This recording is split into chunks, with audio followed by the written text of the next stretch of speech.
Welcome, one and all, to the podcast dedicated to exploring the vast media landscape in search of its finest creatives. I'm Darren, your host. Welcome to Heroes of the Mediascape. My featured guest today is author, photographer, and filmmaker, Liam Quane. How's it going, man? It's going great. Thank you for having me, as the standard response is. But yeah, genuinely, it's been a long time coming, but I'm really happy to be here on your new show. Hey, I'm happy to have you here. So, win-win. Well, let me start you off with a cold opener here. Quick question for you. I was scrolling through your Vero page earlier. What was it like meeting Hayden Christensen? But that was chaos. That was Chaos. that was one of those. Have you seen? Do you know the Comic Con type things? Mm-hmm. Where like, they have the guest stars and they appear and they take photos and do autographs. If anyone doesn't know what they are, they're like big event exhibitions in like plane hangars at arenas, and they just certain celebrities come, whoever they can book, and they do personal meet and greets. And on the day I was there was just Hayden Christensen and Rosario Dawson were doing appearances. So I ended up just getting. I wasn't actually going to meet them. I was going to meet some other people. And it was one of those things where the arena was so big and so chaotic, and everything was laid out as well as it could be, but it is just this like hive of just like activity, and you bumping into everybody, and there's just like everywhere you turn there's just you've gone down a hallway to a place you've never seen before. Even if you go back on your own steps, it's a different place. It's like the house from The Shining. So I ended up accidentally joining the the line to meet Hayden Christensen, and uh, I ended up doing two loops of that line because it was too early the first time. So I just lined up for something like an hour waiting, and then they said, "Okay, the line starts now." So then it turns out when I got to the front of the first go, I was at the back again. So I ended up waiting another hour, and by the time I'd done that, I'm not an idiot. Well, I am a bit, but like it was just one of those things where it was kind of like overwhelming, and times weren't as they said they were going to be, that type of thing. It was all like it was just a strange experience. So by the time I'd lined up the second time, I only had enough opportunity to meet one person, and it turns out it was the biggest person who was attending at the moment. Well, not the biggest, but like kind of the biggest flavor of the month at the time, because it was about, I'd say, half a year after they did the TV show Ahsoka, so it was still like kind of riding high on the return and the nostalgia thing. So he was there, and when I got into the third and final line, that was when like this military rule keeping came about from like the staff were great, but I just got the photograph. I didn't get the autograph, but I just had to say I was there for Jumper, the movie Jumper, because I love that movie so much, and I kind of just wanted to be different, so I didn't want to mention Star Wars because I think I love Star Wars. I love specifically the prequels. I really do like them.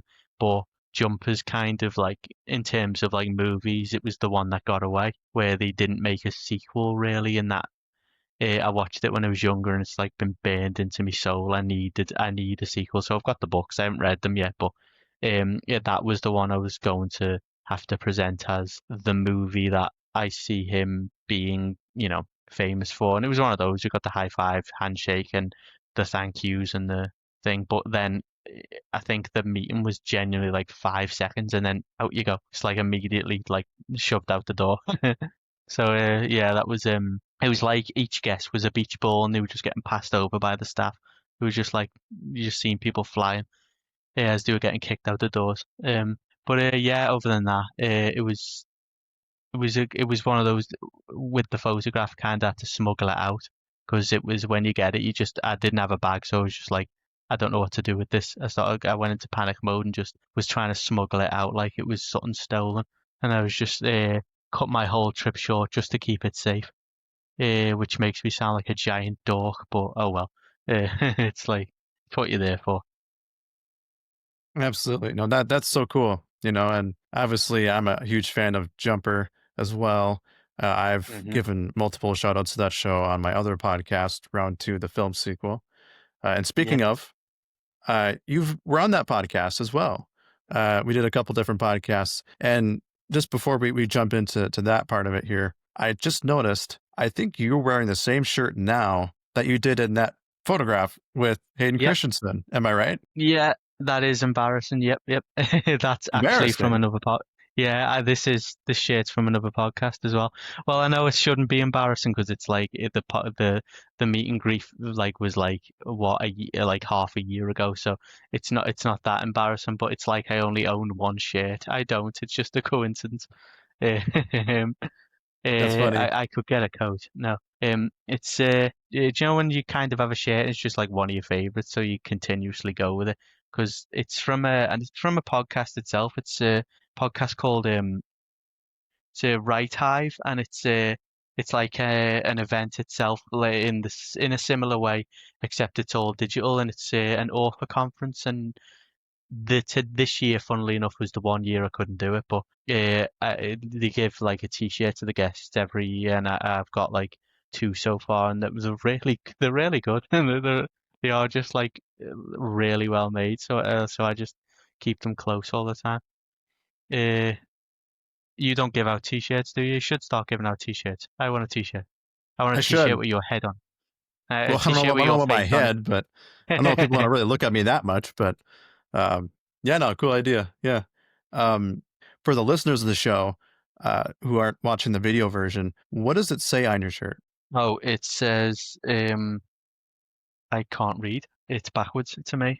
Just for clarification for the listeners, it says, "I am sorry for what I did to your favorite character," It does. which That's what it says. is Yes. kind of poetic and kind of resonates in a way with the Hayden Christensen story as well, if you really think about it.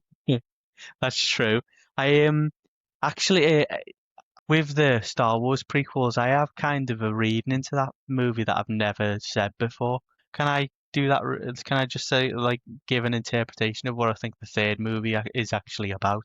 The floor is Because, yours. thank you. I've been trying to get like just the Star Wars thing going, just so I can tell the story. But I'm kind there's like a novelization coming out very soon, and I'm kind of got it in the back of my mind that maybe it's in there, and then that'll be in the news. So I was like, no, I want to tell it. I want to actually say what I think the ending is because it's very specifically. I think it's something that a lot of people miss, and I'm not saying it's a fact, but it's kind of from the filmmaker in me. The interpretation I think might resonate a tiny bit closer to being what was intended because from a point of view of a film editor, which is how George Lucas liked to direct. He liked to do he hated on-set direction. He liked to direct in the editing booth, and something stood out about the ending of the Revenge of the Sith that I genuinely think a lot of people haven't clicked onto. It's in my opinion anyway. As a spoiler alert for Revenge of the Sith, Hayden Christensen's character becomes Darth Vader, becomes the big villain, and he does this to save the life of the woman he loves, Padme Amidala, who was a senator and original queen of Naboo. And in the script, and specifically in the movie, she dies. It's one of those like Greek tragedy style stories where the hero turns into a monster trying to save his love of his life, and then she passes away, and then he gives in fully and just is consumed by the monster itself. So he becomes Darth Vader, the robot machine, alien, scary man with a red sword. But Sword. on his yeah laser sword lightsaber. My apologies. Um, on his way to becoming Darth Vader, the way it's written and the way it's actually delivered in the thing is the his wife Padme, she gets choked by Hayden Christensen's character Anakin. Why am I describing this like people don't know what Star Wars is? That's so stupid. So yeah, You're he does good. a force choke. and she collapses, and then that gets her out the scene. And then the next, she's pregnant with twins at the time, and the next time we see her, she is in a hospital bed delivering the babies, and Darth Vader is in a post lava battle meltdown um hospital bed being brought turned into a robot to in order to help him survive his battle wounds from that he got fighting Obi-Wan Kenobi earlier. And their journeys towards life and death are shown simultaneously with the cross-cutting effect, which is just going back and forth and to each one of them. So she's giving birth while he's being born again as Darth Vader, the iconic character we all know. However, in the cross-cutting, it's not the actual first time that it happens in the movie, and there's something that stood out to me when I last watched it, specifically halfway, when Anakin is Hayden Christensen's character is trying to figure out what he's going to do and give in to the temptations of the dark side to save his wife. There is a very specific scene where each of the characters, Padme and Anakin, are looking out of windows in their represented directions as if they are connected. There's she gets like overwhelmed with bad news, and then it cuts to him crying. Like they have, I genuinely believe the characters have a force connection. And at the end, it says, while Padme is in the hospital bed delivering the twins, her vitals start to drop, and the nurse says, she has lost the will to live, and people interpret this as she's dying of a broken heart. And I do. This is a very popular interpretation. There was a poll on that social media network called Reddit. Everyone knows Reddit. There was a poll on that, and it was like 86% or something of people believe that it was she died of a broken heart or something like that, and they thought it was stupid writing. I don't believe she died of a broken heart. I think Anakin was sucking the life out of her to come back, not on purpose, because that same cross cut happens again with the delivery and the rebirth. And as Darth Vader is coming to life, he's thinking about Padme, and she starts to lose her life as he is coming back. And I think he accidentally sucks the life out of her life force and uses it to stay alive as Darth Vader. And I think that's why afterwards the Emperor Palpatine says you killed her to Hayden Christensen's character. So I don't think it's a she dies of a broken heart. I think he sucks the life out of her and accidentally kills her in order to cling to life himself. So that's my theory. Okay. Yeah, it's like the birth of Darth Vader happens at the same time as the death of Padme. Yeah. Hmm. It's I'll say this. I really really like that interpretation. I wish it was a little bit easier to tell, and if that was the intent of George Lucas, I think it was too subtle to the point where it just obviously went over most people's heads, since most people seem to buy into the theory of her dying of a broken heart, which is also an Yeah, interesting concept. But I think in a way, I think it probably could have been executed a little bit better. But yeah, it's yeah. one of my favorite Star Wars movies, so I mean it's nitpicking, I think, at that point. But yeah. I understand. Like it does outright tell you about the broken heart thing, and it is inspired by the Greek tragedies where, like, and the old Shakespeare tragedies where characters just like got bad news and then just collapsed, and it says what happened, and it's oh she died. Like that was how they used to do it. Romeo and Juliet. There you go. Yeah, yeah, Yeah, exactly. yeah, exactly. So Yeah, yeah, that's the theory that I've been holding on to like for like months, just like desperate to just to say it on a microphone because I was gonna, put it into writing and stuff like that, but I went, I can't. I need to talk. I need to say it because it's hard to word because it's very dry and boring and long-winded when you're just talking about cross-cutting in an article form. So thank you for letting me tell that. That's a big weight off my shoulders. That means probably nothing to nobody but me. I'm But always down to talk Star Wars, so I always love to hear different interpretations, different viewpoints, perspectives. That's part of why I enjoy podcasting as a whole. And I really do like that theory. It makes a lot of sense. To me, I think it makes it better and more impactful. So I'm totally That'd be with you. great. Thank you. I was going to actually ask Hayden Christensen personally, but then they started like pushing people out, so I genuinely didn't get a chance. But that was the main reason why I stayed in the lines as long as it did, because I went, well, at least I get this is like drawing me to do that, so at least I can get that off my chest. But it didn't pan out. If anybody's watching who knows him, just ask him personally. Or don't say I sent you. Just ask him like a normal person. Don't bring up internet strangers. He won't care. Yeah, don't be weird. Well, yeah, and it's funny because that that movie, Revenge of the Sith, that was the last episode that I have done as of this moment, published, I should say, anyway, for round two of the Film Sequel podcast. I'm looking to do more. Uh, hang tight. Promise, it's coming back. And speaking of that show, I've had you on there a couple different times, and it's been a lot of fun. We've talked. The first one we did, I believe, was My Hero Academia, the sequel, Heroes Rising. And that Yeah. was a pretty fun episode. Get to talk anime. It's something that's maybe not as mainstream, maybe to me anyway, I guess. I don't know. But I feel like it's cool to explore something like anime because, at least on my podcast, I don't think I'd really done that much up to that point. It was mostly just live action stuff. So it was really cool, a fun episode. Are you excited for the final season of the show? Behind, so I'm not going to get it at the start.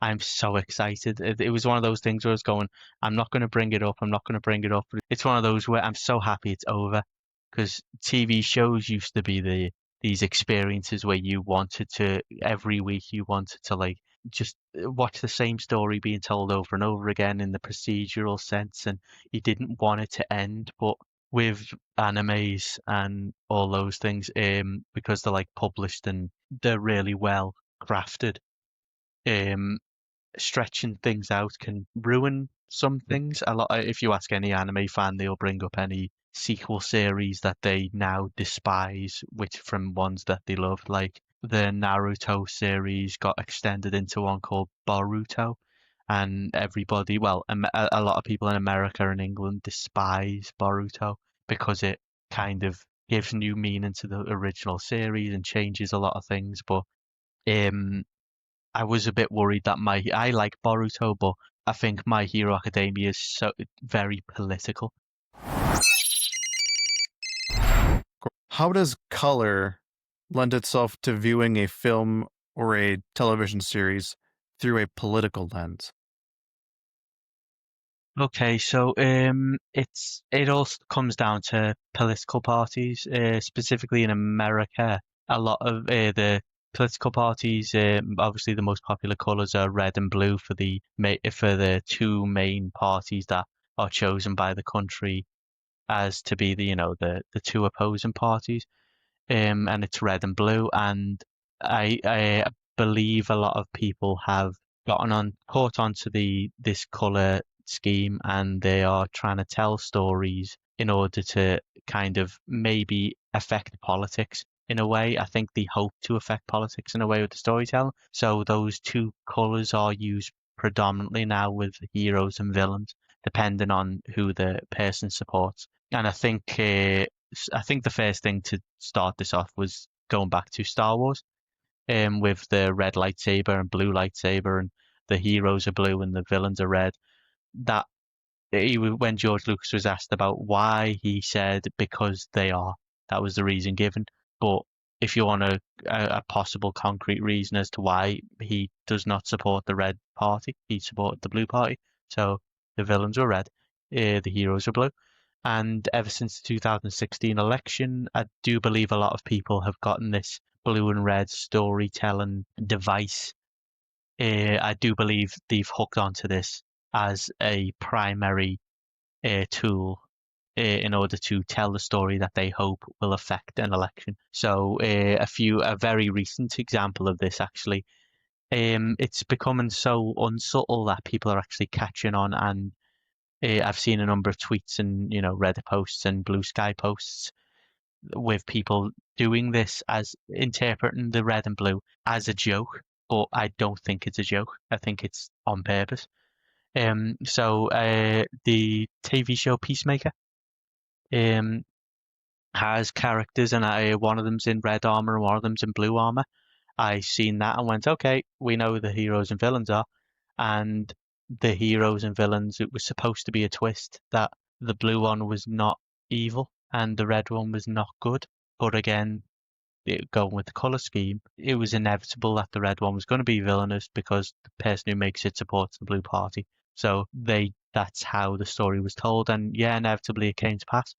And the two characters specifically, one of them's I think he's like kind of a right wing, he's kind of like a bruiser. And the other guy is this old man character. He was villainous, but he kind of isn't anymore. The post I seen was Joe Biden versus Donald Trump, and that was a joke. It's supposed to be a meme, but I do believe that was the point. That is what they're trying to do, and I think that's why it was written that way. And I think it was written that way on purpose in order to kind of explain electoral outcomes. Because spoiler, do you mind a spoiler for the show? Because that technically isn't a spoiler. Go But ahead. this one it will be a spoiler. Um, the both characters die, and the deaths of both of them it brings a lot of trauma to the main character because he loves both of them. So that in itself is trying to educate the audience, in my opinion, that this is what happens in electoral battles when a team, as they call it, team. It's not a team sport, but they'll call it a team. Loses. It hurts people. Like, so you can celebrate if your party wins, but remember, there's people on the other side who are struggling, are scared, and they'll suffer when the other ones win. It's just like it's a story that's been going on for so long now, and I do think it was hyped up by the 2016 election. A good example actually is another DC show, which is The Flash, where they took away the main character's costume for the last like 3 seasons because it was red. And the only way that makes any sense is they wanted to tell the show more with less effects, but they didn't. They had a lot of effects. They just kept the main character out of costume. So looking at it through a political lens, why would they do that? Oh, because it's red, and the people who make it support blue. So they're uncomfortable having red as a hero on screen. So that explains the change. Doesn't mean it's true, but it explains it if you're looking at it through a political point of view. Interesting. I have a few different questions that come to my mind hearing you describe some of that. I believe in The Flash. Granted, I haven't seen the whole series. I kind of stopped watching once season 4 started. I couldn't do it anymore. But I believe it was at season 3 they had, was it Savitar? Yes, Spoiler alert, as the main antagonist. He is blue, right? yes. And he's Yeah. portrayed as a villain. Yes, and that's where the dynamic gets shaky, but it is kind of explainable when you think of that version as the objective version. So instead of that one being the enforcement of storytelling with a hero and a villain thing, somebody might look at it more objectively and go, well, that's who are fighting, the blue and the red. So if you have red, then they have to be fighting blue. Doesn't matter if it's the allegiance of the character, those colors still have to appear. You know what I mean? So it's just showing again that the clash, it being the red versus blue, because spoiler alert, with Savitar, he is Well, the main character. yeah, He's Barry Allen, so like he is the hero, but he's just not. He's a darker version of the hero. So that can be in, if you look at it through the political lens, you could say maybe they're saying the blue party's gone too far in some areas, or they're a darker shadow of the former self, that type of thing. Maybe they are criticizing that the party they support. Maybe they don't support it at all. But it's like there's still a lot to work with. You know what I mean? And I think that's why a yeah, lot of yeah. people come to it. And I know the primary colors. I know they're reflective of each other. I know they're kind of they have the dynamic of verses where it's red and blue, the contrast. But this is again a lens, so it's like eh, it's not just a visual thing for contrast. It's like it's only when you're looking at it through the politics part, through the viewfinder. Right. Yeah. There's a You know, lot I find more it we can interesting. go into. There's so No, much more. yeah, no, yeah, no, I know what you mean. I just find it interesting because, yeah, for maybe for people who aren't familiar, maybe I should have brought it up earlier. You don't hail from the U.S. You No, know, couldn't tell. you are from the UK. Yes. Yeah. How did you come to having this fascination with this topic and exploring it in the way that you have? Being that you're not from the US, but that seems to be the main point of emphasis for your argument. Yes, it is, and it's a good question. I am under the belief that I can crack where my own politics is going in my country by watching yours because we copy. So a lot of the stuff that goes on, like any certain political events happen in yours, it follows, and we eventually get our own little version of it. So it's the way I picture it is we're kind of the the the father and old father of America, and we're trying to copy the son to remain young, or the daughter, whatever America is. Probably a son, because I know Lady Liberty's a daughter, but she's also French. I don't. The but I do see it as like copying. So we've now got our own sect of political um political commentators who are using the phrase "make Britain great again," which was the original phrase that Alan Moore coined in V for Vendetta. Make Britain great again. It was a pun, and his fascist character has it as they have it as their party slogan. Make Britain great again because it's Great Britain. So like it was a pun. It was like a well written pun.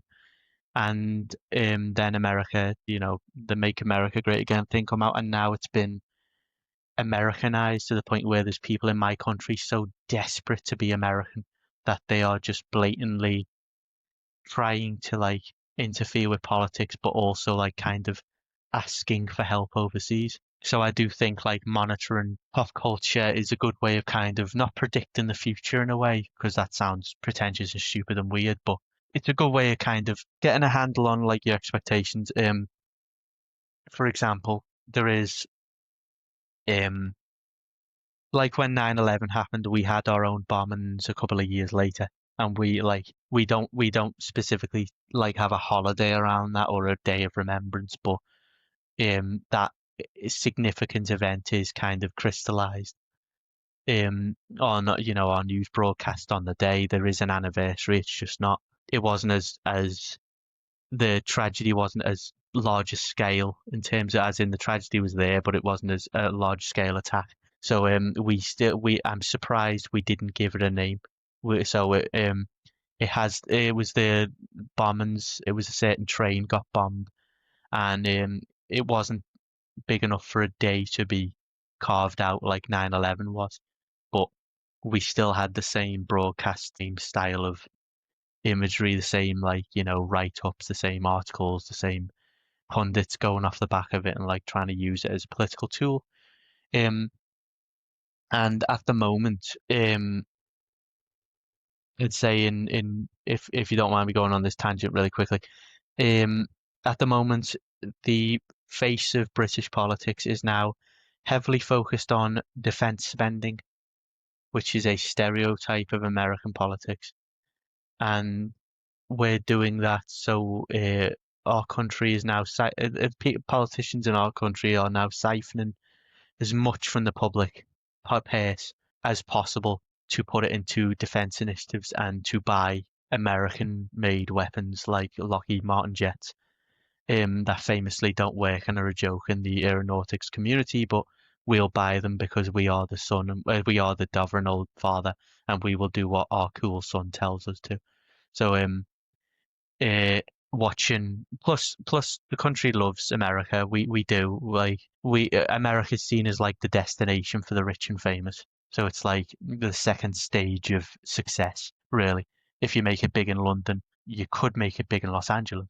Like that's the atmosphere of our celebrity culture. So I do think pop culture is a really interesting tool, and a useful tool to use in order to get a grasp on the way your countries work, because you get to see kind of how the other side live. Um, and also your politics is kind of a bit more interesting. You have more colourful characters. But at the moment I'm looking elsewhere. I'm looking at, I've been going like, with, as you were saying, like talking about anime and stuff like that. I've been looking into anime more because it's more surprising. Now stories of anime are more surprising compared to, I know I've just said like earlier that one of them I knew the ending of, but that was a specific case.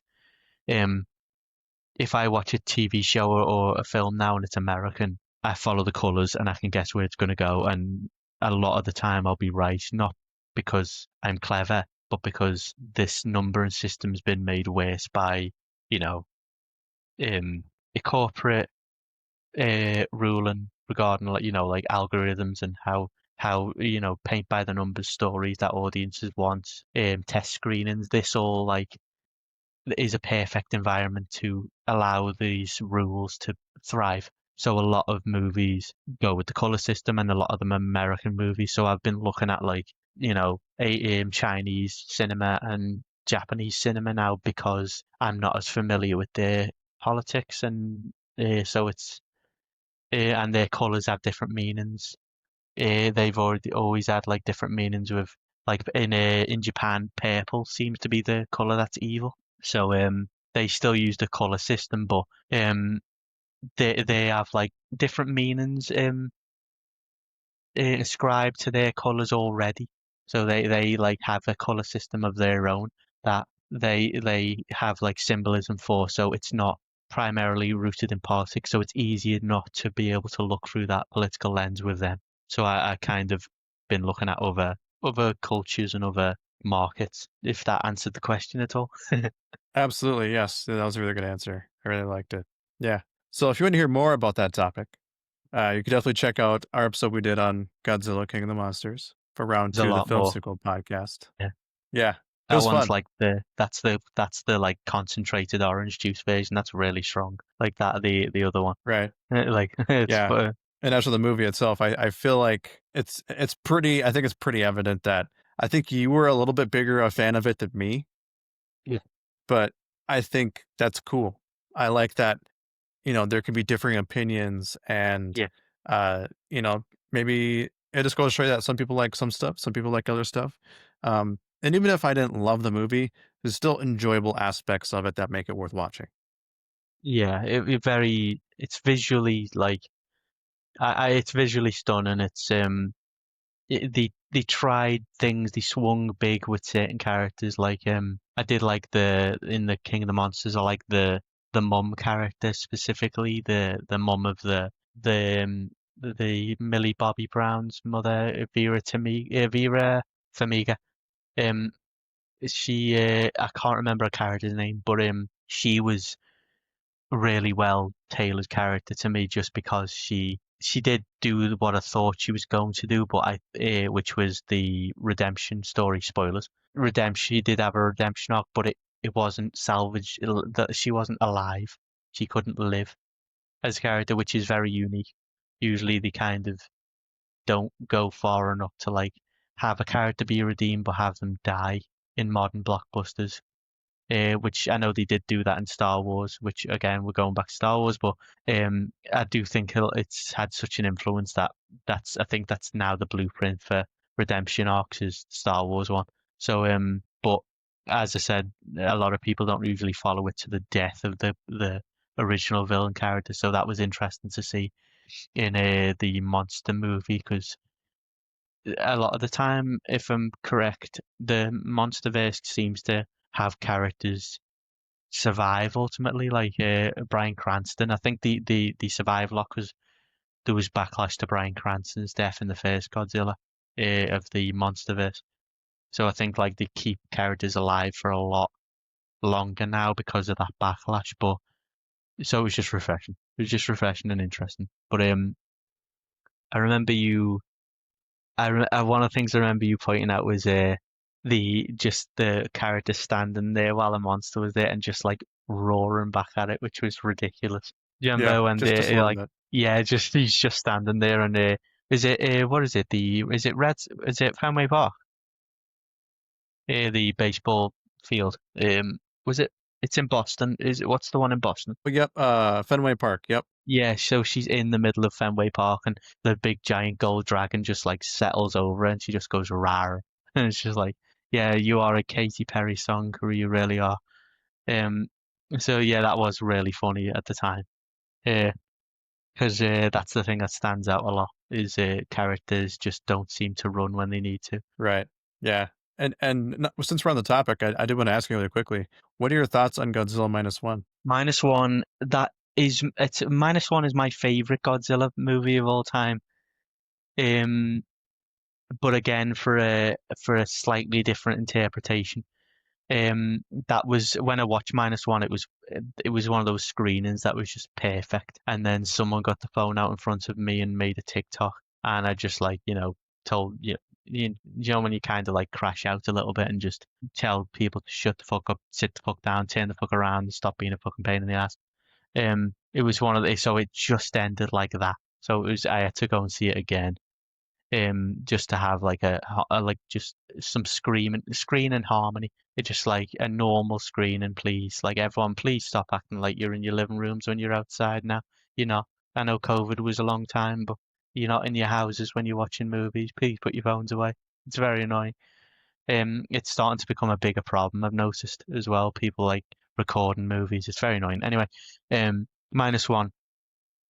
Um, I love that film so much just because it it kind of it was doing that thing again where it was kind of like telling me like politically things are going to be okay, that type of thing. Because um just in case spoilers for minus one, just in case I get into them.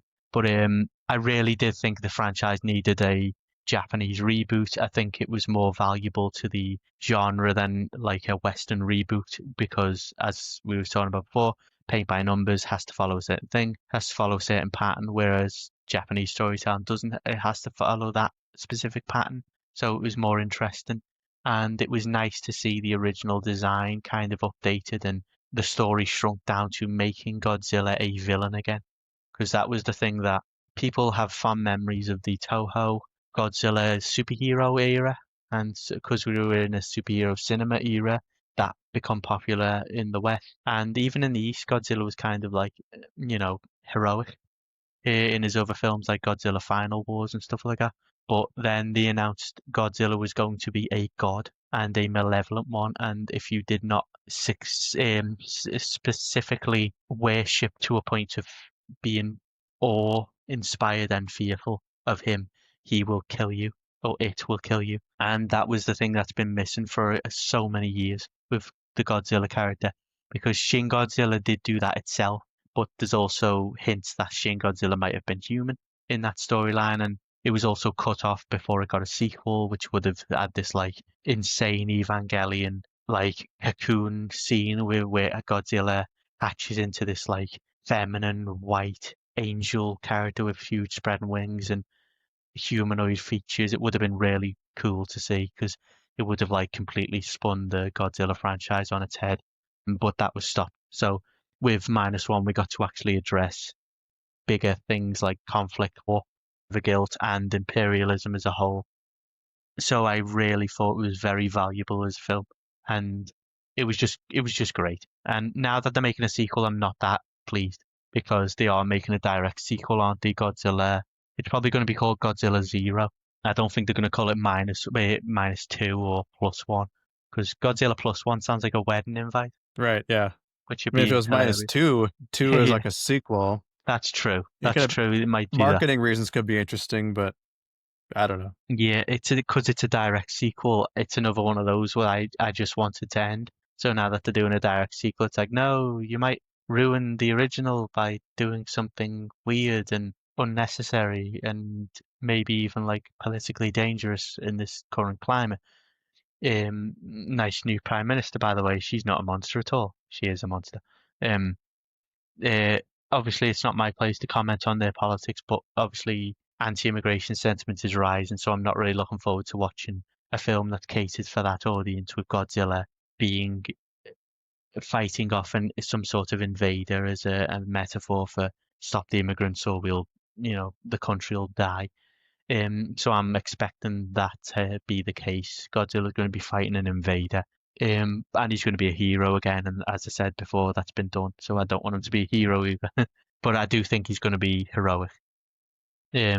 What did you think of -1? I think it's a really good movie. I think it's really I think it's really cool that they're able to make it on a smaller budget like that, but make it look like a large scale budget. I think that's Mhm. probably the most impressive aspect of it. Really cool. Really cool. Yeah. The visuals, the blue, like just the spines when he was doing the beam, and it just like the spines just jut out, and then like the nuclear bomb mushroom cloud. It was just the visuals was amazing. Well, and if I'm not mistaken, isn't there a black and white version? There is. I've got that. I haven't watched it. I've got the movie on 4K, and I have not watched the black and white version, but there is Uh, there is.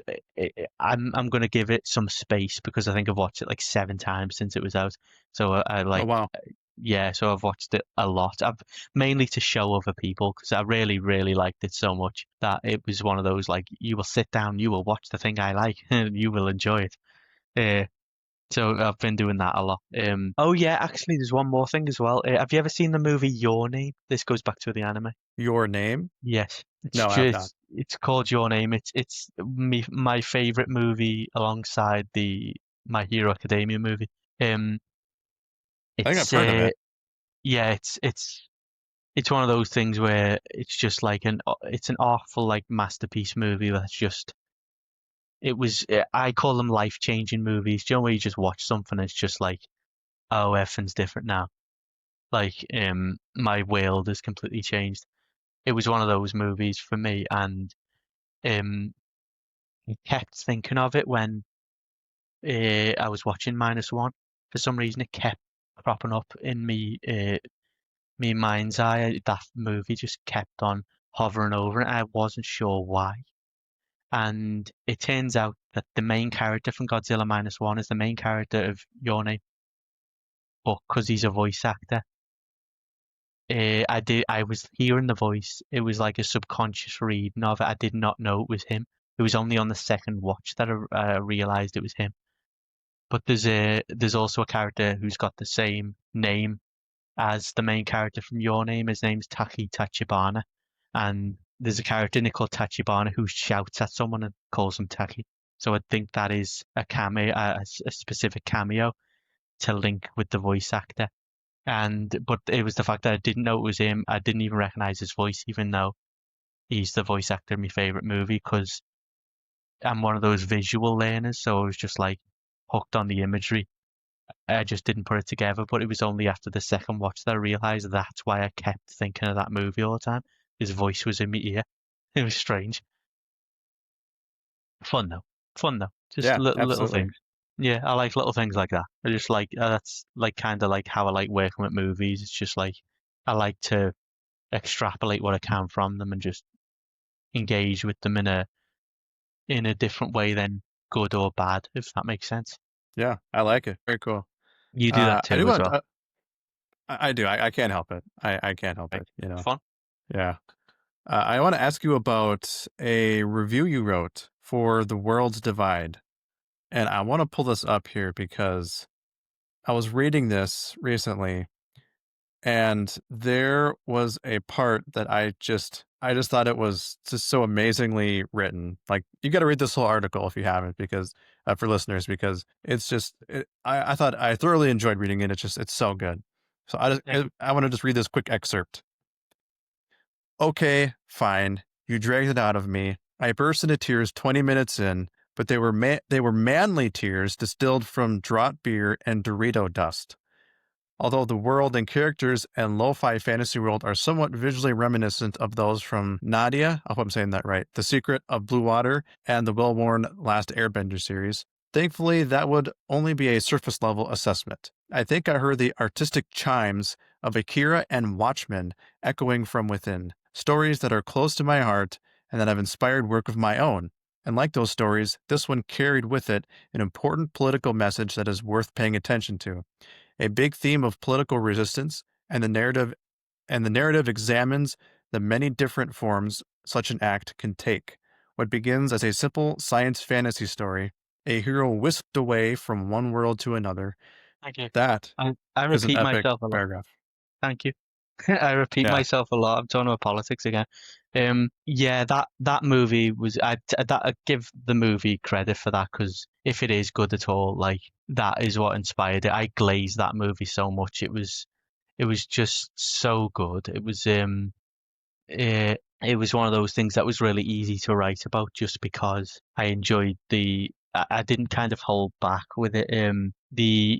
It was I got like I was kind of lucky enough to get like a press screener type thing for it, and with that, that was kind of that's just a nice thing to be able to have, just like access to something, just to do work around it. It was just a nice thing. So I watched the movie expecting just a valiant effort because it's the selling point of the movie is it's an animated adventure movie post like set in a um political world like overtaken by like fascism and military rule, and it's like the characters hop to another world and it's all green and lush and like a Studio Ghibli painting.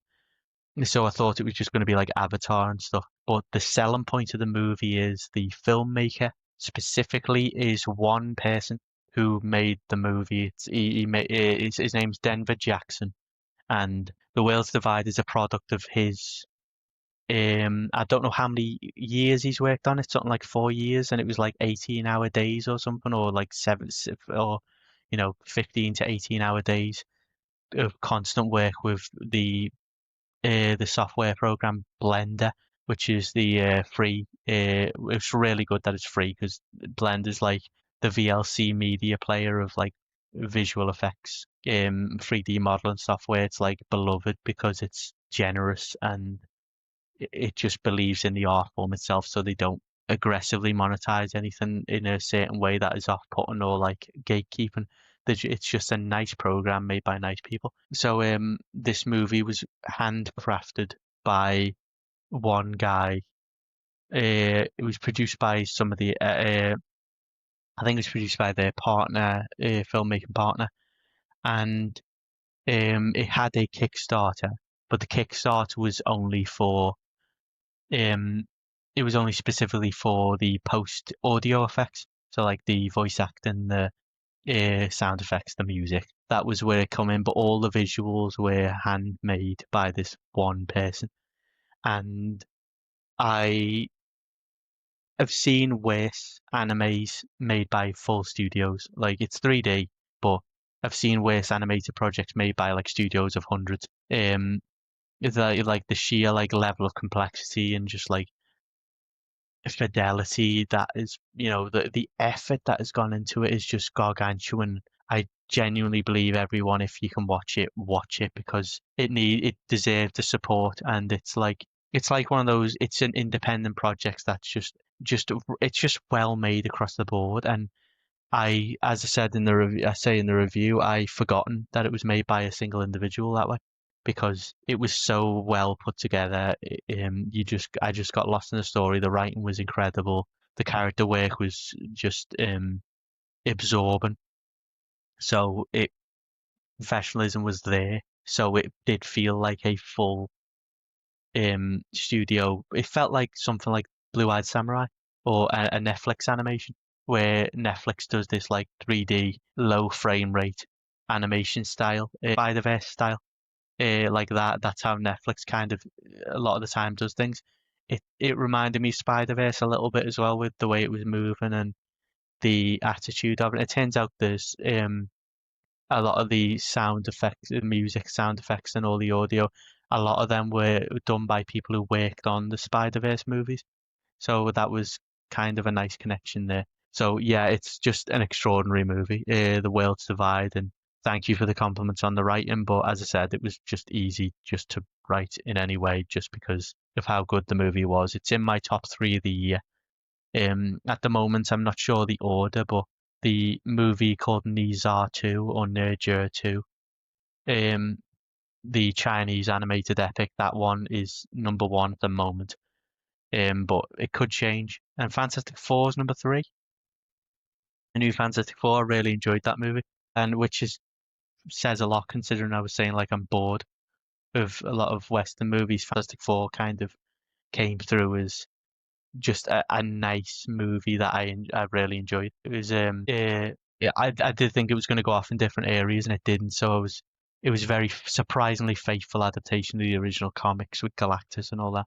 So yeah, that's been like my main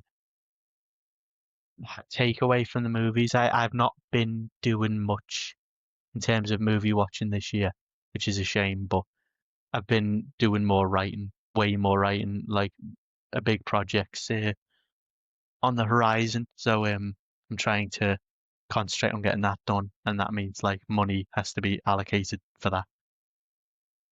Yeah, speaking of your writing, let's get into it. You are an author. You wrote this novel called Road to Juno.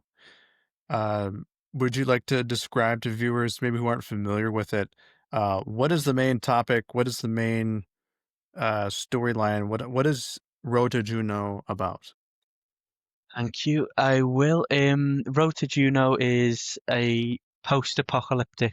It's a post-apocalyptic novel. It's set after World War Three, and it follows a superpowered family who go to war with a cosmic god to stop World War Three from happening for a second time. It's one of those. It's kind of pulpy in a way where it follows a family of three. Well, it's not really a family of. It's a family of two, but the apparition of another family member's felt across the novel, and I don't want to do one of those pretentious things where it's like the city itself is a character. Like I don't like that type of description. So like I'm not going to really say it's a full character, but I just needed to write a novel about superpowered people punching each other through buildings. I had to do that, but I also had to like pile everything into it I could. So it's got all the bells and whistles of sci-fi and fantasy. So it covers time travel, it covers science, discovery, adventure, pulp combat, politics, but it's also got a lot of theory behind it. It's got a lot of like predictions for what the future could look like. It's got a lot of what I think are answers for problems people might have now in their own lives regarding like their agency and, journeys to like what goals of what they want to do. It's like it's very in some ways it's very uplifting and it's like kind of an anti-nihilist text where it's specifically dices up the concept that nothing matters because I've seen that too much. But that was my first novel I wrote, and it took me 9 months. And now my second book is coming out 4 years later, and so that says everything about that one. It's tricky, but one of my inspirations for it, which you didn't ask about, but it gives me a chance to Not talk yet. about it. Not yet. Yeah, it gives me a Yeah. chance to talk about it. Um, I really like the Man of Steel movie. I like the Superman movie. I like the Snyder movie. Like I like them movies. What's that? I haven't heard of those ones. What's that? Well, I think that's how we met as well because we met on Vero, didn't we? So it's a nice like unifier.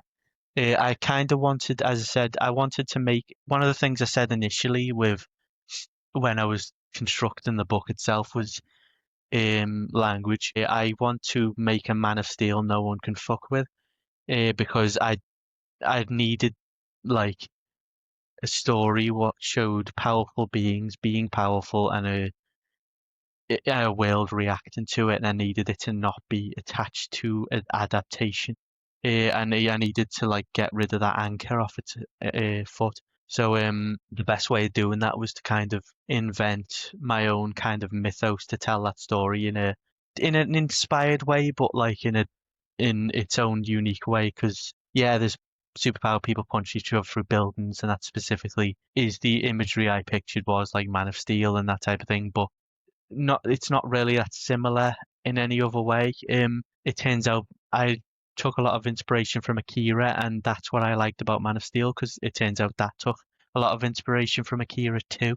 So I think that's the glue that held us together as connected pieces, like franchise pieces. Um, it was like the scene with the satellite in space, when that's in Akira, that kind of broke the mold for power storytelling, like power fantasy storytelling.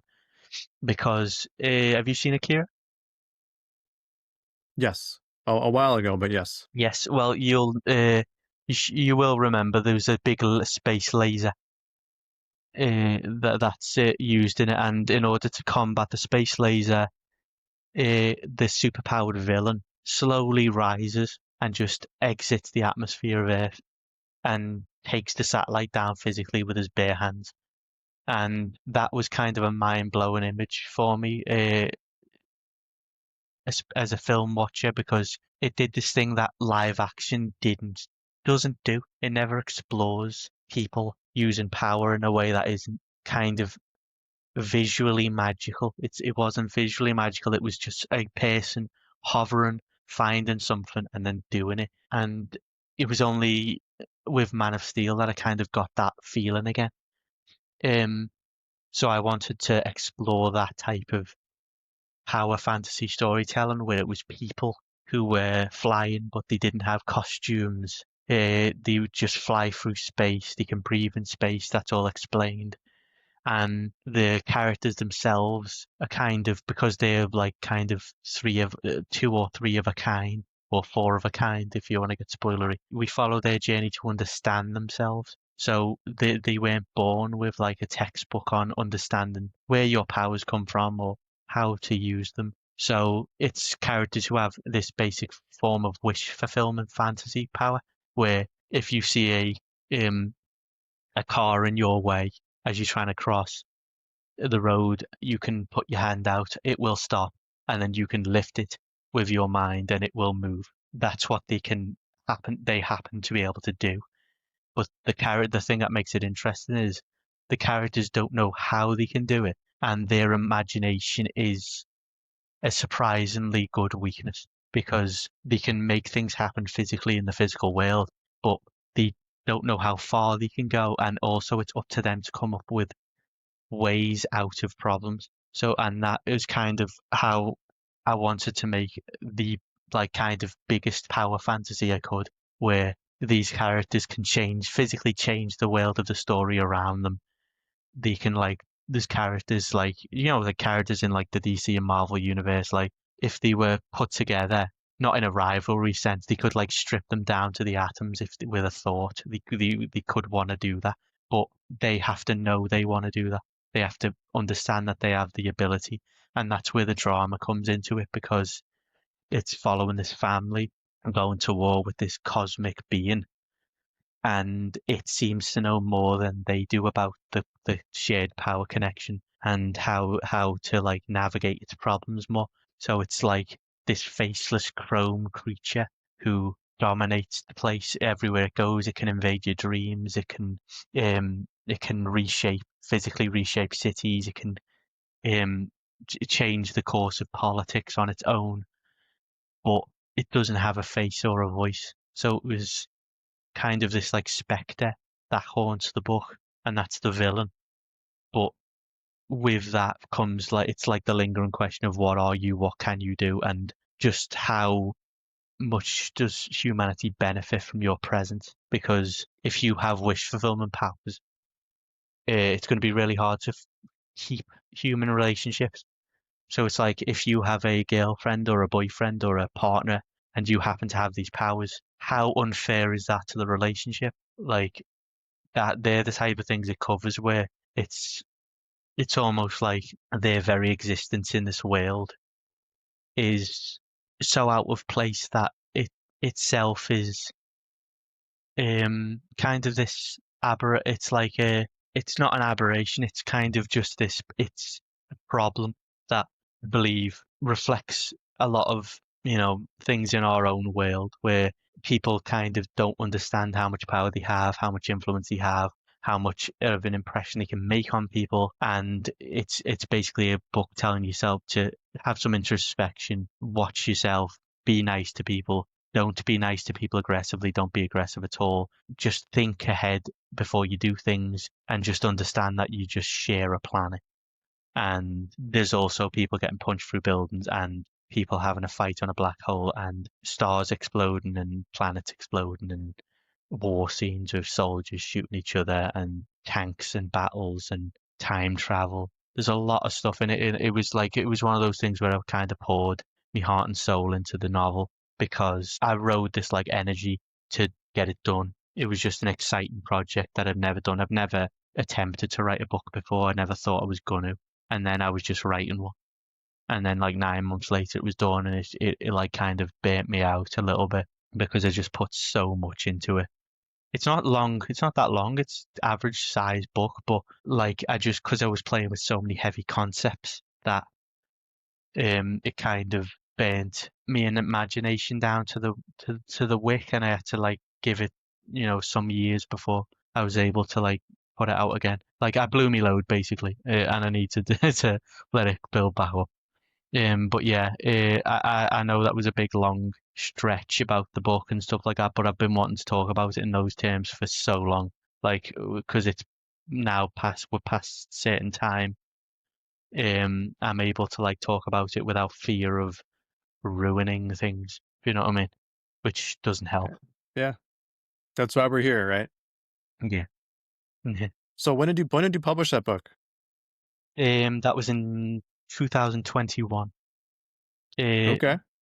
Publisher was Beaten Track Publishing, um, which is head by the amazing Debbie McGowan, who is this just genius editor who she's I will say I'm pretty sure she's currently a world record holder, but I don't think she knows it. She's an author herself, and she's written one continuous series throughout her entire career, and there's like 40 books, and I'm pretty sure that is a world record, but I don't think she's not really interested in that type of stuff anyway. But I'm there in the corner going, "Hello, accolade. There might be an accolade. You try and get an accolade," and she just does not care. She likes what she does, and she's really good at her job. That's awesome. So that's the traditional publisher then.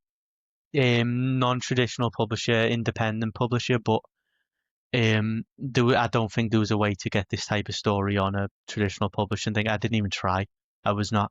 I was happy because I was very lucky to have the publisher I have because the very first time I ever did a podcast, someone said, "How did you manage to publish a book?" And I gave a one-word answer, which was nepotism. And it's one of the things I will not like. I will not allude to that fact whenever I'm mentioning anything. My mother met somebody whose mother was a publisher, and that was how it went through. And I'm insanely lucky that I was given a chance to like have a book printed in like hardback format and paperback format and ebook format and sent around the world and all the shops and all the stores I like frequent through that connection. It was easier for me than a lot of people because I was helped by my family, and I really value that I got that help, and it like springboarded me into an entire career that I didn't know I was going to have. So that's fun. So That's like I'm awesome. entirely grateful for that. Yeah, that's so cool. Thank you. So can you touch on your short story called Lampoon? Oh yeah, that was the short story called Lampoon. That was kind of it's a follow. It was the follow up thing I published because I'm ranking all my like book related products by published date, and I rank them as big projects in my mind. And because I've done only a small amount, each one's kind of important to me. So I'll give Lampoon its own cover. I've given it its own release. I've given it its own like. I haven't given it a price though. It's never going to be charged for because it's a short story. And I don't think you should charge for single short stories. Some people do, and I know it's kind of they'll probably think, it's the only way to get money at the time, which is fine. But I don't want to charge for anything like that. Um, so Lampoon was there was a independent writer who was looking for collaborators for an anthology, and it was one of those unofficial anthologies. It wasn't printed. It wasn't like actually put together with theme or like jacketed in any way with like a poetic through line of a story. It was just random. It was just a random collection of stories, and I knew I had met the person on Twitter. I liked the person. They were very nice, very like supportive, and very good at what they did. And I only had a username, but I thought that was good enough to work with them. So they were just made a small group and said, like, does everybody want to write a story? So we all each individually wrote our own stories, and my one was it was one of those I did not know what to write about for so long, and then I was just talking with people one day and just got the idea, and it was one of those saving grace ideas because it was coming close to the time out. It was almost publishing time and nothing was done because, as I said, I was burnt out. So I just had this idea and then knew it wasn't going to be that long. I knew it was only going to be 10 pages as opposed to Juno, which was 350. So I knew it wasn't going to be like over 10. It was only going to be a short story. It wasn't going to go into novella territory, which some people can, like 30 pages. I wasn't going to do that. Yeah. And I wanted to write something completely different. So that was where some of the burnout manifested because trying to write different things instead of just writing the same things really difficult for like genre authors, I think. Because we used to work with like time travel and stuff like that. So if we work sci-fi and space travel, it's you have all that research bundled up in your head and knowledge ready to go. Whereas if you challenge yourself to write something dark and horror based and set in one small town with one individual character who is like a lying, morally grey. Like I know morally grey is a silly term to describe, but he's like a down and out aggressor where he is his name's Ronnie Randolph, and he's a character he's one of those characters who needs help but won't accept it and would mock. And he's on the way to crash a party he was not invited to, out of spite. And then on the way to the party, he finds himself haunted through the woods, to get to the destination by something very familiar to him, and it's a cartoon version of himself. So, and it's kind of is a spoiler, but it's not at the same time because the story's called Lampoon. The cartoon version of himself is it's like one night where someone's life is completely upended, and it was one of those like dark takes on like a Roger Rabbit thing, but it was also like inspired by like the work of like David Lynch, that type of thing, and it was really so I could just challenge myself and write about a small town with real people and problems that didn't come from like outer space, but were like economic problems that they were facing in their own personal life and relationship problems. And it was only in a short format, but I was quite happy personally with what I was able to like drag out during that like tricky time of trying to reformulate and get a new novel going. So that Yeah. story was published for free. It's on my website. It's on my Vero. If anyone wants to read it, you can. Not enough has been spoiled for it to not matter, but it was just a really good, fun story. I'll say good, but it's obviously not my judgment to make. I'm proud of it. Basically, I'm proud of this short story because it was like my first short story release, and that's kind of like a little milestone. So I like that. I just like hold it close to my heart that way, not to be weirdly sentimental. About 10 pages. Yeah. No, that's awesome. You touched on it already. Can you tell us anything more about your new novella? hmm Yes, I can. I'm excited to talk about this actually because I have not talked about it publicly. So this is going to be fun. This novella, what is my next book is actually a full book release. It is a novella, which is a shorter book, but at the moment, I'm luckily enough in a nice trend spot. I didn't aim for it. It wasn't actually supposed to be as long as it turned out to be. And the story's called Little Height Lies, and it started out life as a 10-page short story, and by the time I'd finished, it was 150. So it was one of those weird turn the wrong corner and just one of the things I get compliments on as a writer, which is nice, is I don't know whether it's a basic compliment, it might just be a cookie cutter compliment, but I get compliments on my world building, and world building takes up a lot of pages if you do it in depth enough. So as I was building the world of this 10-page story, because it wasn't set like around a certain event, one night, one character, it was set around multiple characters. I ended up making an entire town. And then when I made the entire town, I ended up making events that connect the town and have a history and a foundation that the town was built on. And then in the end, that got to like 60 pages, and I just kept going for as long as I could until it reached novella size, which is between 70 pages and 150, I think. 100 pages and 150, 70,000 words. And in the end, I managed to get it to something like 80,000 words or something like that. Nice. And it was the reason why it's been a bit of a strange time for me is because it was completely unplanned. It was just supposed to be short, and ironically, it just kept growing and growing and growing, and it itself turned into a little white lie. The story follows, and this is the first time I've ever said this publicly, the story follows a down on their luck couple in I'd say the American South, like kind of this coastal side of America, as they try and reunite when their small town is attacked by a giant monster.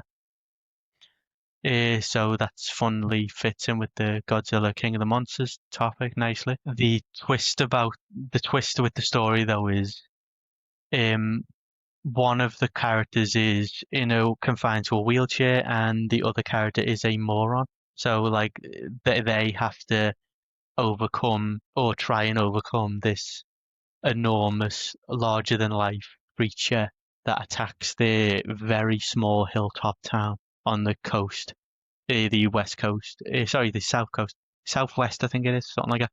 So it's putting characters who are very down on the luck, very traumatized, very out of the comings and goings of life, and pitting them against something that cannot be possibly avoided.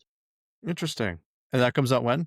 That's got a 2026 release date at the moment. There's not on Finer yet because it's not fully exited the editing process yet. But the cover's done. That I found an amazing artist to do it. And it's the cover itself proper like lends the credence to like the theme I was going for with it, where it's just I wanted to make a pulpy. I've said that before, but this um 70s to 80s style um Penny Dreadful esque, like just cheap story, just this like classical stories that kind of don't exist anymore, where they're like larger than life out there sci-fi that is, you can imagine the Godzilla text font with like wobbles and like where like it's like Ray Harryhausen style like monster movies. I wanted to like make that type of monster movie in book form, and the thing I latched onto in order to make that happen is the works of like Harlan Ellison, who did like stories like I Have No Mouth and I Must Scream, and compiled short story collections of like the beast who shouted love at the world, or screamed love at the world. I can't remember the word. And uh, one of my like prized possessions, book wise, is a reprinted copy of it's called Blood's a Rover, which is the famous story, The Boy and His Dog, which like inspired like the Fallout game series and Mad Max, where it's a lone traveler in a post-apocalypse with a Right. dog companion. Like I Mm-hmm. got like a special like compiled collection of those stories, and they got like printed once and haven't been reprinted together since. And I managed to track a copy of that down, and the cover's just one of those like classical, like red bordered, um 1970s like Amazing Tales style covers, and I really was drawn to that and kind of like settled in that niche. And I do think like I've managed to capture that feeling, that type of story feeling like relatively well. Um, but it remains to be seen whether or not it's like a life changing work for somebody. Like it'd be nice if it was, just because it's another one written to kind of help like take some air out of like the balloon of like political turmoil that everyone's in at the moment. Well, a lot of people are in, not everybody obviously, but um I just wanted to write a story that treats people like people, and also is kind of cruel to problems in a way. I like it. I can't wait to read it. You know, I do want to touch on another aspect of you that you do, and that is photography. So the main hub, I would say, for finding Liam's photography would be Vero, True Social. Can you actually touch on your experience using this app over the years? So yeah, like algorithm free and like for you page free, so it's kind of helpful just to be able to control and manage your content, and share with followers and get support from followers on there. It's great. It is my favorite app. Nice, yeah, it's one of my favorites too. As in terms of like photography, can you talk a little bit about your style, like monochrome, the framing of your shots, what you photograph? What's Liam's style? I love to go as cinematic as possible. With the technology I have, I like big shots. I like shots with like big vistas, not landscape per se, but just I like out of the ordinary. I like I love city shots. I mainly focus on color. I do think a lot of people don't focus that much on color because it doesn't lend itself like an art house feel to it. But uh, I'm just going on what I think is some of my best results have come from color photography. Black and white. I do work with black and white sometimes, but I appreciate like more gray and black, like rather than like full monochrome, because it's cinematic. I like the old timey gray film look as opposed to like really high contrast, that type of thing. But I know it can have some good results with high contrast though as well. It just depends. What's a favorite photograph that you've shot? Oh, my favorite photograph I've shot is actually the first one on my Vero profile. Actually, the first one is black. It was a black and white shot. It looks it looks cinematic. It was years and years ago. I was walking somewhere, and I was with my mum, and it was one of those times when you just like out with your family, that type of thing. It started raining.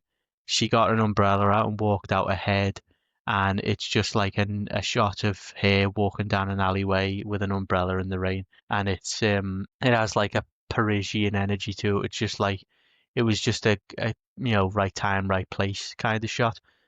And that was the first upload I did on Vero.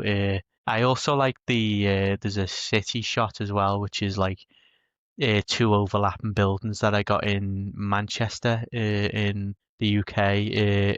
I went there, and it was just one of those where I just looked up, and it for some reason it just framed itself like perfectly, and it's a really great shot, in my opinion, of just two skyscrapers overlapping. That one is in color. And it looks, when I see it, it just doesn't look like something I've taken. It looks like something I've like watched on the internet or watched on a movie. It was that like larger than life type of imagery that I like. But I'm really attracted to clouds now. Like I'm really interested in like it's one of a big theme in my work is now clouds. I've got kind of a mini obsession about them. I don't know why. I think it comes from anime, but I went like, going out one time. I just went out to just do some photography, and I ended up like kind of chasing like a single cloud as it was like dissipating. So I was getting like different shots from different places and different periods of time as it was shrinking down. And it was just like a nice little mini project I set for myself. And the it kind of it's an easy that's kind of an easy cheat because nature's kind of doing everything for you. You don't really need to light it because it's lighting it yourself. It's doing all the hard work and you can just take some credit for it. I do a lot of video game photography as well, which isn't really seen as the same type of thing, but I don't know. It's I think it's a step up from AI, and I've had like you know photographs of taken in game of like showcased on like the PlayStation blog and all that, like the official PlayStation blog.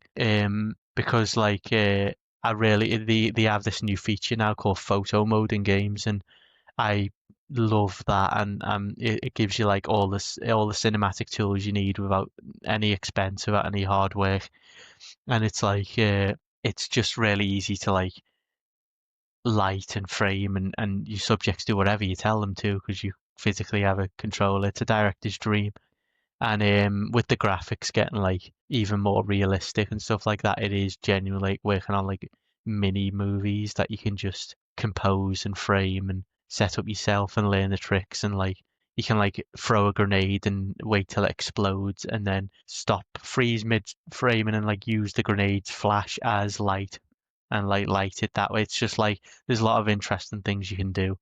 And I've been playing the new video game Ghost of Yotai, which is like Ghost of Tsushima's sequel, and that game is just it's got like one of the best photo modes you can get. It's got like Akira Kurosawa mode, which is like the stylized black and white grain, but it's also got like something called Takeshi Miike mode, which is like more mud and more violence and more like grindhouse stuff. And there's also like the things that people are making. It's just like it's just like it lets like people who live in like small towns kind of live out like little mini fantasies where it's just I am not making a Spider-Man movie, but I can go into photo mode and compose shots that I would put in my Spider-Man movie. Like it's like storyboard. It's just nice. It doesn't surprise me that your photography has a cinematic quality Mhm. because you are technically a filmmaker, Yeah, right? yeah. I haven't made a film in a long time, but the films I have made, I do like. I made two shorts, and I've I've written like a lot of screenplays. I did. I was on the circle and getting a TV show made, and it fell through. It always falls through. Like a lot. It's getting books made is way easier than getting a film made or a television project made because you're working with some money not belonging to other people, not a lot of money belonging to a lot of people. So it's quite tricky to get off the ground filmmaking career, especially nowadays when I swear if certain directors, like I'm not comparing myself to them, I'm just naming the examples, but if like you know um Quentin Tarantino, Christopher Nolan, all the famous household names, David Fincher. I genuinely believe not one single one of them would be a filmmaker now if they had to do it, because I cannot imagine any of them going on TikTok, mouthing and dancing. I just can't imagine them being able to let themselves loose like that. And that I do think a lot of people were very lucky to not be coming up in the content age. I'm not like saying like I'm not a filmmaker anymore because all this stuff happens. Like I'm not a filmmaker anymore because I'm not making films. I am still a filmmaker. I still will make films, but at the moment I'm concentrating on books because it's easier, and no offense to any authors who thinks it's not easier, it's quantity wise it is much less work, less people involved, it's easier, but uh, it's also getting a bit tricky regarding like storytelling as well because well we've seen I was what we were talking about before with the Worlds Divide. That movie was made by one person, and that is described as it should be described, a feat of like authorship, like amazing authorship, like absolutely incredible work. to the point where a lot of people cannot imagine themselves doing it because of the amount of work needed to do that. That was like the ambition, like it really paid off of what the person set out to do. They sat down, they learned a program from scratch. They didn't even use the program, they learned how to use the program for the movie, and they did that. And a lot of people kind of aren't built that way. So there's other filmmakers out there, like not myself. I'm very purposely hanging back due to like I kind of fell in love with books a little bit, so I'm kind of exploring this a little more. But I have been, the telly show I was exploring. That was, I think, that was the thing where I went like I dipped my toe back into it on purpose, and then when that kind of fell through, I went, okay, I'm going to hang back again and give it a couple more years, just because it when I published the book, you get like kind of instant gratification with that, and I didn't like the delay. So with that, I was going, no, I'll keep this like thing going through this like release. I'll keep that going for a bit because you get gratification, and I'm able to tell stories in a very specific way that's not like hindered, and it's way cheaper. It's way like way more solitary, but it's everyone says like writing's a lonely business and stuff like that. Everyone says that, but um, you don't really need to work with many other people to do it. Like it's kind of a blessing in its own right because you don't have like a million wages to pay. You don't, need to find where that money's coming from. It's kind of as far as the publishing ventures go, like for media, it's one of the cheapest ones you can do. And yeah, there will be some people who are saying, you have a phone, don't you? Why don't you just point your phone, make a movie that way? And you go, shut up. No one cares. No one wants to do that. No one wants to watch a movie about somebody walking around like a city and just goes without a plot. People want like IP and content now. So things that are taken off are like people are making fan films, but they're like that has costume requirements, and um they are full like action. A lot of them are going on like a mini adventure thing. Everyone searches by brand now, so they don't just type in short film, they type in Batman short film.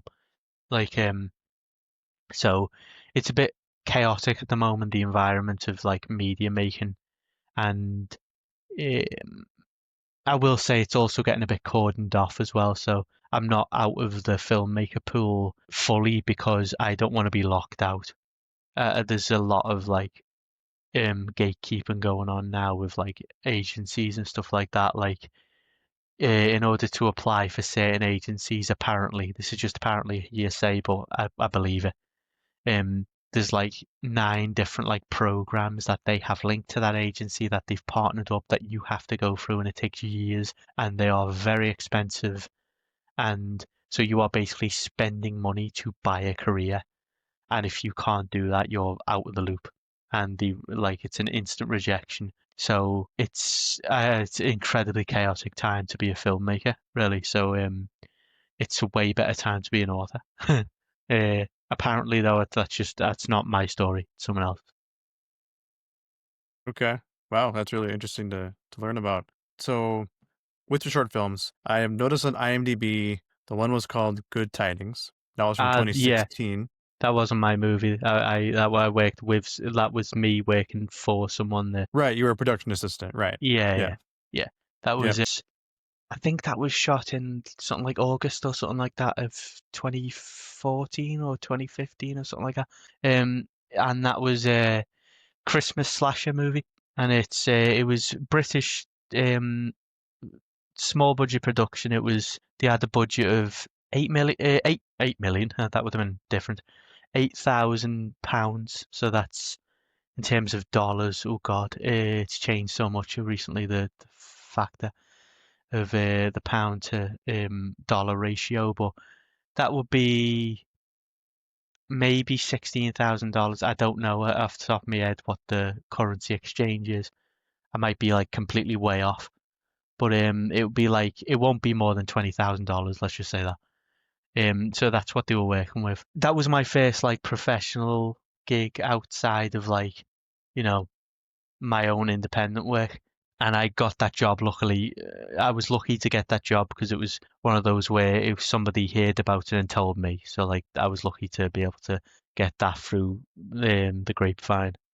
That was fun. That was really fun. It was shot in like a courthouse, and it had all like the weapons and the fake blood and the people pretending to be dead, and um, it's about three insane psychopaths who escape a mental institution and then crash a public court hearing and at Christmas dressed as Santa Claus, and they start hunting the people through the chambers. I don't think the director's done anything since. I don't think the filmmakers have done much since. They've been a lot. I think they started their own film festival though, which was cool, called the Dead of Night Film Festival.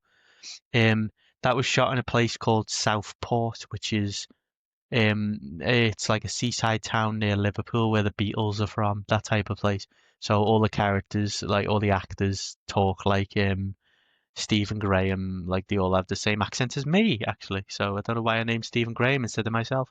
But he's a better Scouser than me.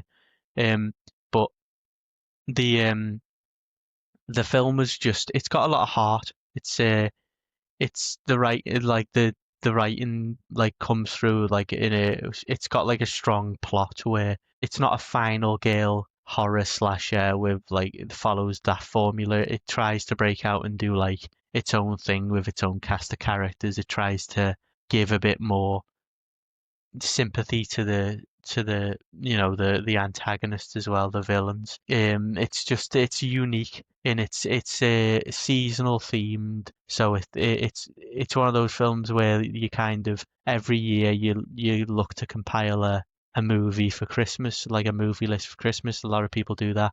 It's a Christmas movie. You might not have seen it before. You should, people should watch it.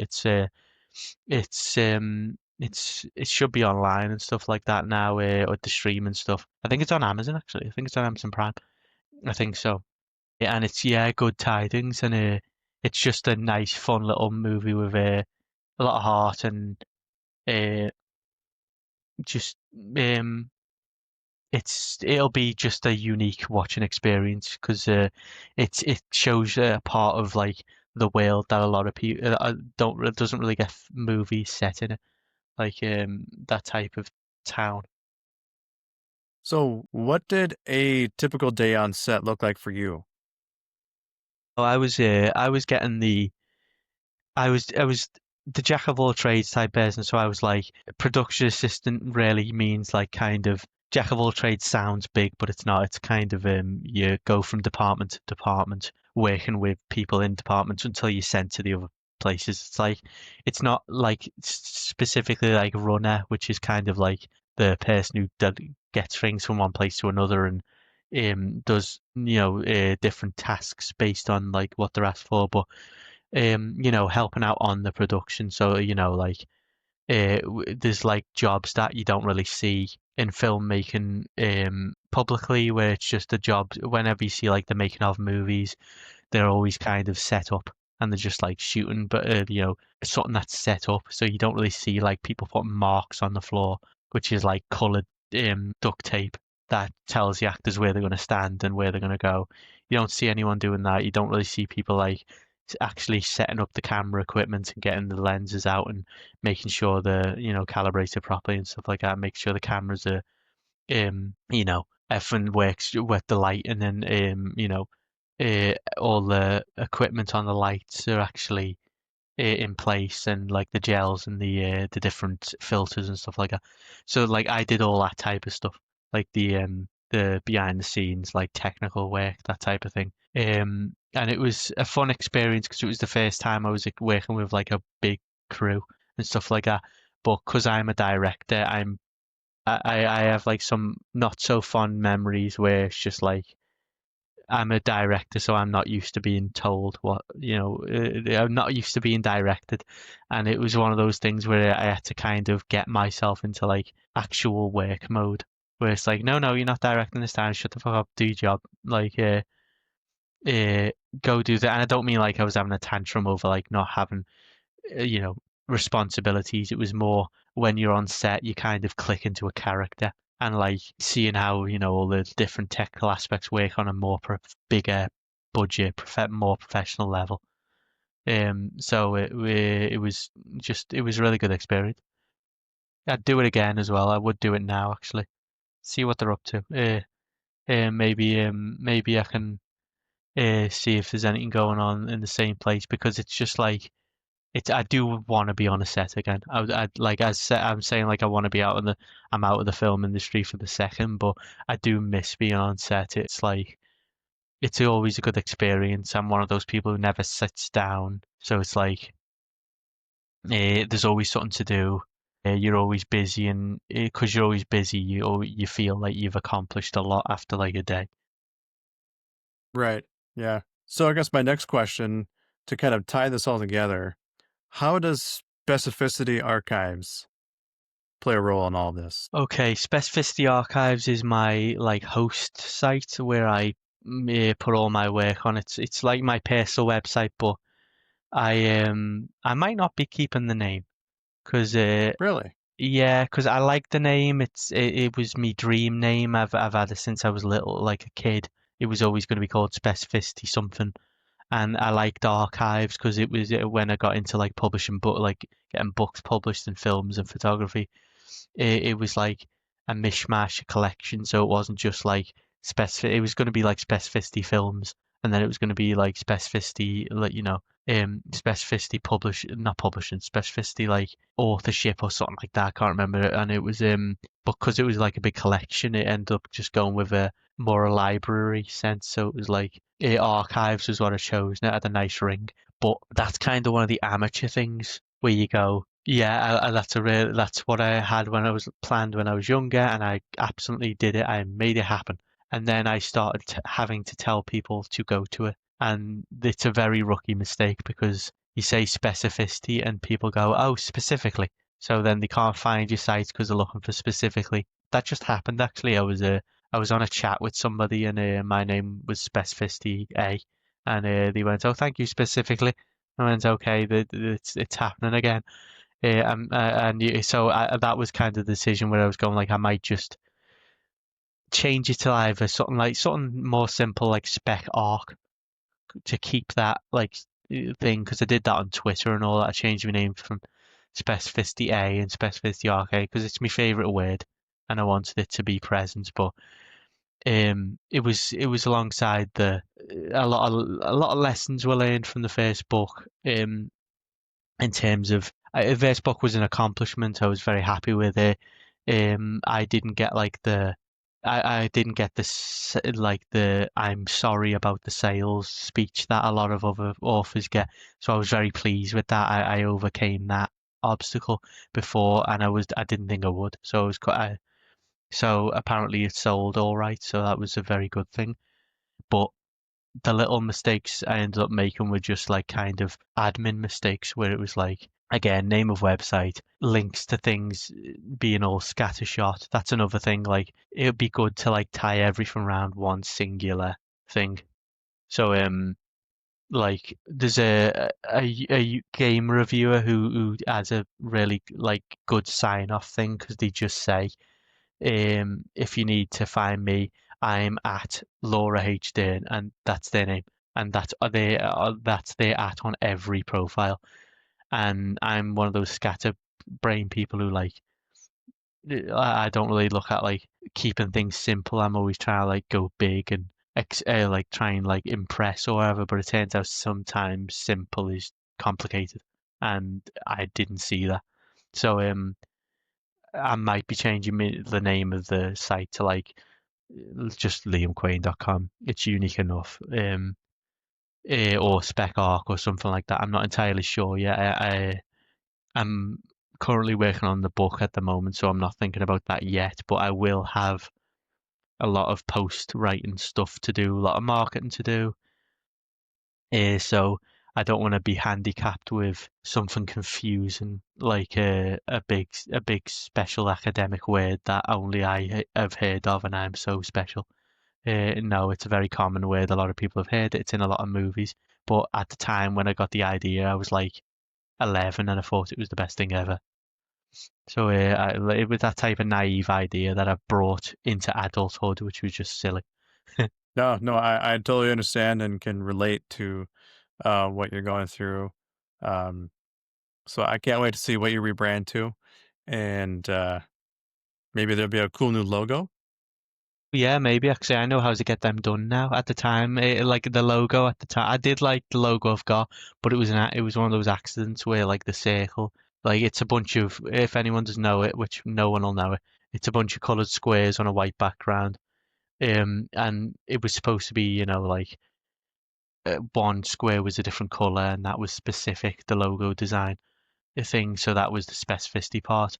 But then, because everything's formatted in a circle, um, the logo ended up accidentally being cut out into an S because it loops around, and then the in the middle there's the specific different color. So you loop in and it loops around into an S, and the squares then become arrows pointing to the middle. So that's what my logo is at the moment, and that's the specificity thing. Uh, Yeah, no, I mean, and there are some amazing artists out there that do a lot of amazing work with that. So, uh, yeah, I can't wait to see it. Thank you. Thanks.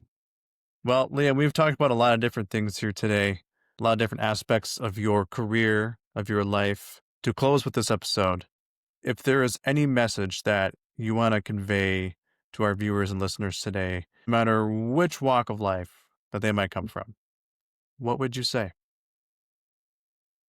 It's a good question. I like that one.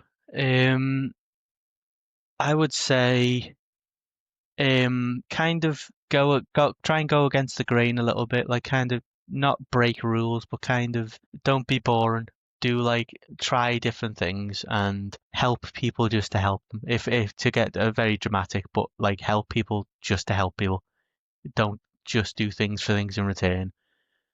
And I know people say like be kind and be nice, but actually learn what like attach like a measurable thing to being nice. You need to be nice. People need to be nice to each other.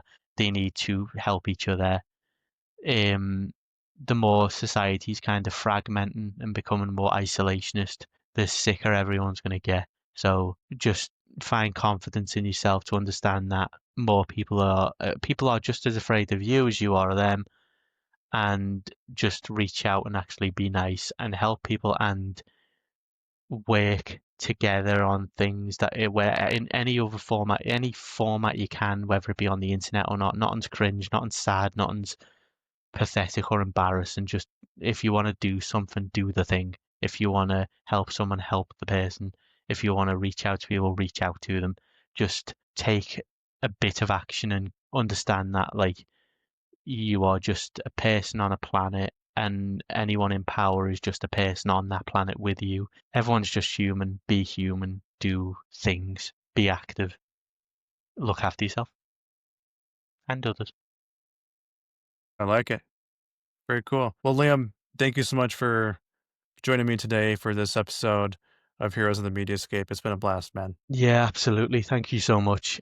Thanks so much for having me. It's I really enjoy doing this type of stuff, and like this is like an amazing format to work in.